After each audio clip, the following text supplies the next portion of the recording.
This is Ferris Conway Smashing Numbers, and today I want to talk with you about the revamped Tigers rotation. Tigers lost 6 games, then they won just one, then they lost another 6 games, so they actually went 1-12 for a stretch. Since that point, they've won 4 games in a row. Looks like they're back on track.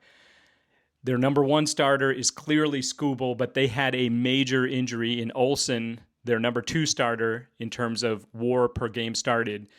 And he's on the 60-day, and he may be out for the whole year. Really bad news. The good news is that they replaced him with Paddock, which they acquired in a trade. So Paddock is their number 2 starter at the moment. Then you've got Mize. Then you've got Flattery. And then you've got, for the number 5 spot, Morton at this point. Now, Morton is an interesting case because he had a horrible beginning of the season. He has a negative WAR for the season. However, in his last 11 starts, out of his last 11 starts, 9 of them, he's at least kept the damage to be 3 runs or less. He hasn't quite made it to 6 innings. A couple of those were just 5 innings.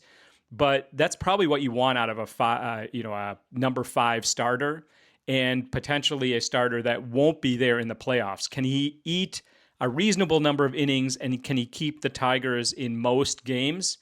9 out of 11, 3 runs or less, 5 innings. So it's pretty close to a pretty high, quote unquote, quality start percentage.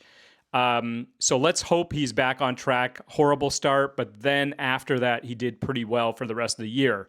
So I've got Skubal, you've got Paddock, you've got Mize, Flattery, and then Morton. That is the rotation. Looks pretty good, actually, considering 2 major injuries. You've got Olsen as the one major injury, and also Job was another injury. So let me know what you think.